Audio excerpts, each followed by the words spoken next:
대한민국 가요계에서 오디션 프로그램의 열풍이 지나간 자리에 남는 가장 큰 숙제는 무엇일까요?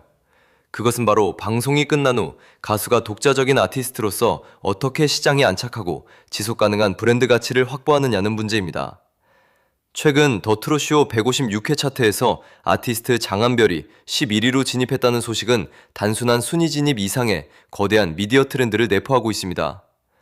오디션 부대라는 특수한 보호막을 벗어난 아티스트가 대중음악 차트, 그것도 팬덤의 실질적인 화력이 지표로 드러나는 플랫폼에서 자신의 이름을 증명하기 시작했다는 점은 매우 중요한 변곡점입니다.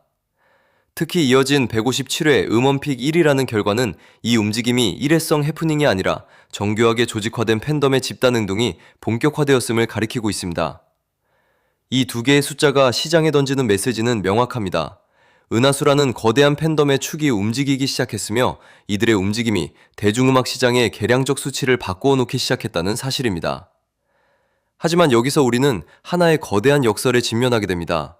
아티스트의 대외적인 인지도와 무대 위에서의 압도적인 실력, 그리고 공식 팬카페의 규모에 비해 실제 음악방송 차트의 정상을 타격하기 위한 핵심 데이터는 아직 비대칭적인 불균형을 이루고 있다는 점입니다.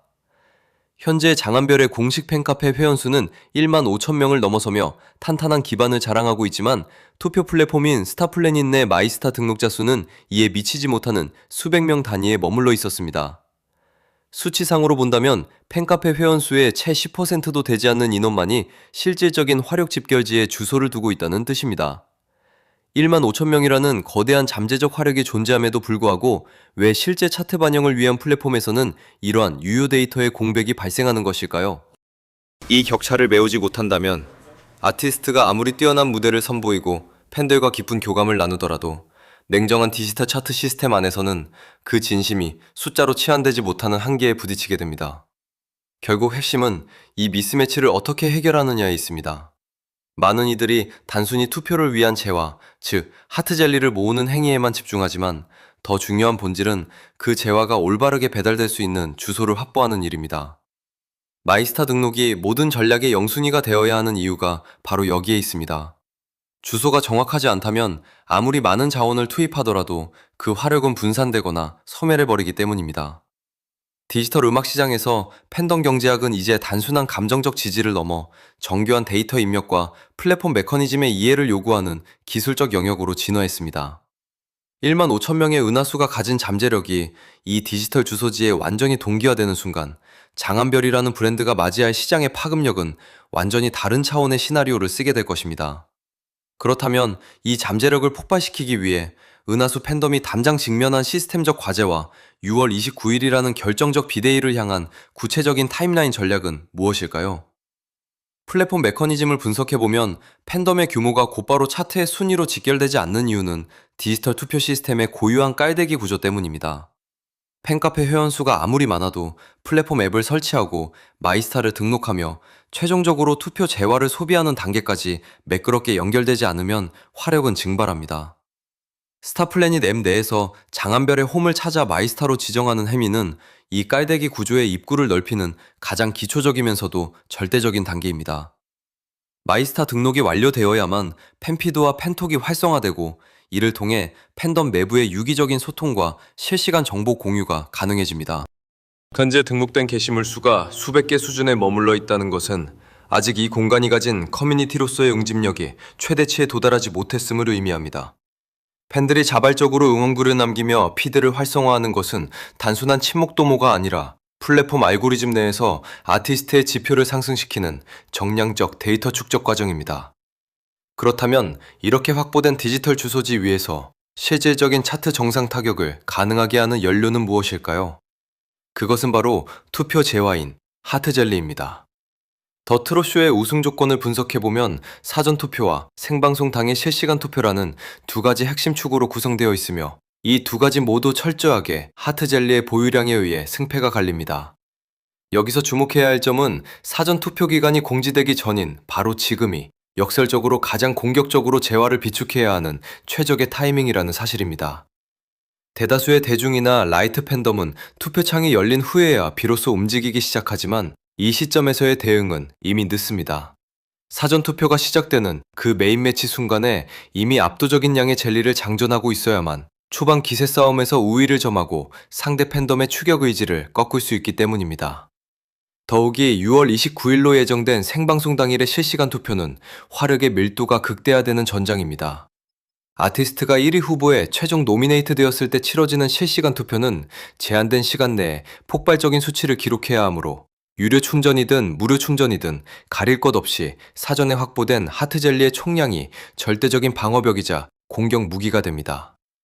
결정적인 순간에 재화가 부족해 투표권을 행사하지 못하는 리스크를 방지하기 위해서는 최소한의 가이드라인을 전 팬덤이 공유해야 합니다.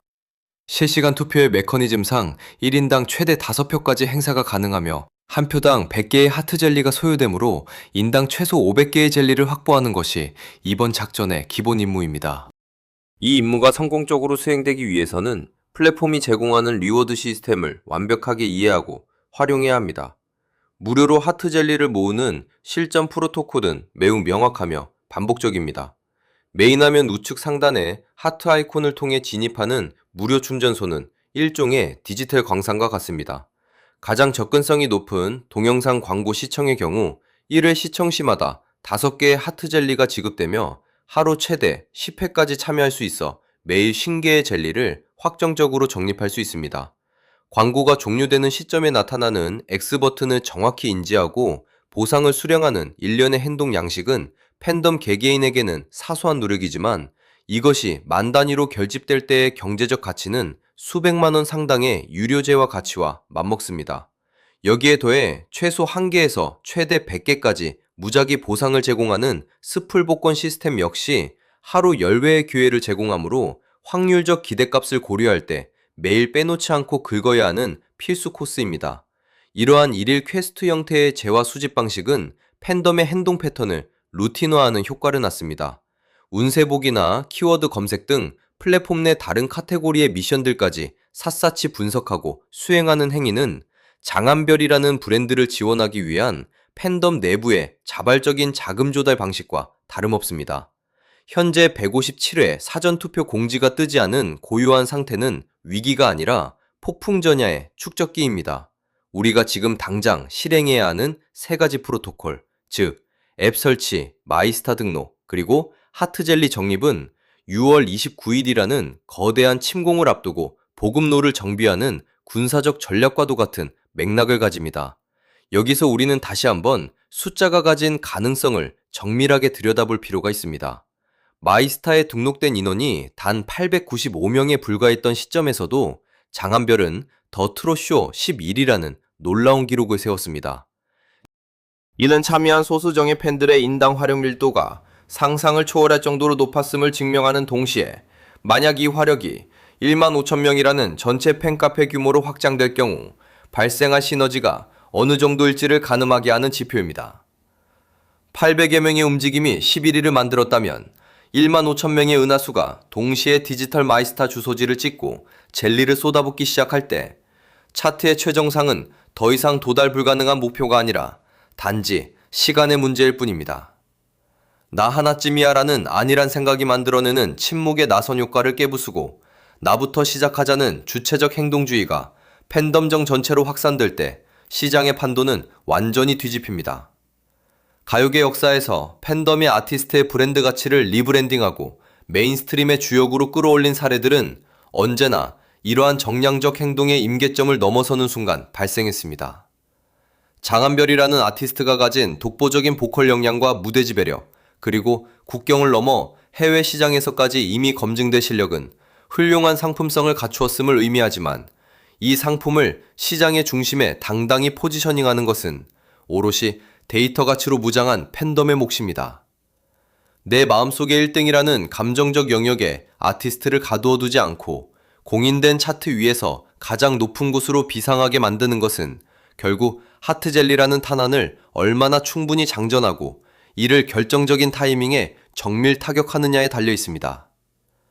이번 프로젝트의 최종 종착지인 6월 29일은 단순한 방송 당일이 아니라 장한별이라는 브랜드가 대중음악 산업 내에서 장기적인 롱런 가치를 인정받느냐를 결정짓는 시험대가 될 것입니다. 음악방송일이라는 타이틀은 단순히 상패 하나를 추가하는 것을 넘어 향후 브랜드 평판지수 상승, 광고계의 러브콜, 그리고 차기 앨범 및 공연 제작의 규모를 결정짓는 핵심적인 레버리지로 작용하기 때문입니다. 스타플래닛 앱을 열고 마이스타에 장안배를 등록하고 매일의 무료 젤리를 모으는 이 세 가지 직관적인 행동 패턴은 은하수가 아티스트에게 선물할 수 있는 가장 강력한 미래 자산입니다. 숫자는 거짓말을 하지 않으며 조직화된 팬덤의 데이터는 시장의 냉대를 찬사로 바꾸는 유일한 열쇠입니다. 이제 보급은 끝났고 전략은 명확해졌습니다. 1만 5천 은하수의 거대한 파도가 디지털 차트의 최정상을 향해 몰아칠 시간입니다.